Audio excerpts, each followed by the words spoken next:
Ma'am नमस्ते। नमस्ते sir. के लागि आउनुभयो नि हाम्रो अफिस? मैले चाहिँ घर बनाउने सोचिरहेको छु। हजुर। घर बनाउँदाखेरि चाहिँ जग्गाहरू पनि अब कुन जग्गाको विषयमा बुझौँ भनेर हजुरकोमा आएको। हजुर, राम्रो ठाउँ आउनुभयो हाम्रो अफिसमा चाहिँ। त्यो त सुरुमै सोध्नुपर्ने हुन्छ।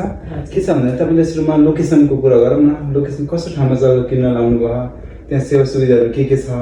हाम्रो उसके हाम्रो चाहिँ बजार एरिया छ कि स्कुल छ कि छैन, अनि त्यसपछि हस्पिटलहरू कतिको टाढा छ त्यो पनि हेर्नुपर्ने हुन्छ। अर्को चाहिँ के आउँछ भन्दाखेरि हाम्रो कानुनी कागजहरू आउँछ। तपाईँको चाहिँ लालपुर ठिक छ कि छैन, त्यसपछि मालपोतमा चाहिँ तपाईँको भेरिफाई भयो कि नै, अनि नक्सा र तपाईँको चाहिँ लालपुर मिल्छ कि नै त्यो पनि हेर्नुपर्ने हुन्छ। अर्को चाहिँ के भन्छ, सडकको कुरा आउँछ। हाम्रो चाहिँ 20 फिट बाटो पुगे कि पुगेन, किनकि हाम्रो घर बनाउँदाखेरि 20 फिट बाटो पुर्याउनु पर्ने हुन्छ म्याम। त्यसपछि अर्को अझै आधारभूत सुविधाहरू आउँछ। त्यसमा चाहिँ हाम्रो बिजुलीहरू पुग्यो कि नै, खानेपानीको लाइनहरू पुग्यो कि नै, नालीहरू छ या छैन, अनि त्यसपछि हामीले चाहिँ जग्गाको साइज के छ, मिलेको कि नै, रेक्टेङ्गुलर छ या छैन, अनि लास्टमा चाहिँ हाम्रो बल्ल कस्टिङको कुरा आउँछ।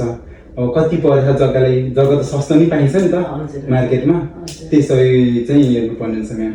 अब तपाईँले भन्नु साइजको कुरा भन्नुभयो। अब मैले चाहिँ अब मेरो कन्सेप्टमा चाहिँ न्यू क्लासिकल डिजाइनमै जानु सोचिरहेको छु मैले।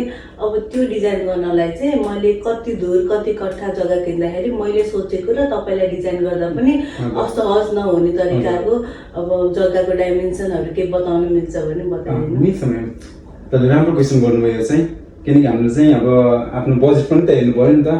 अनि तपाईँले चाहिँ 20 हात मोडा र पछाडि चाहिँ 40 हात भएपछि तपाईँ न्यू क्लासको डिजाइनहरू पुग्छ।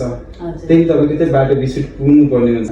अरू केही छ हजुरले? होइन, लगभग सबै कुरा बुझ्यो। धन्यवाद तपाईँलाई पनि। Thank you.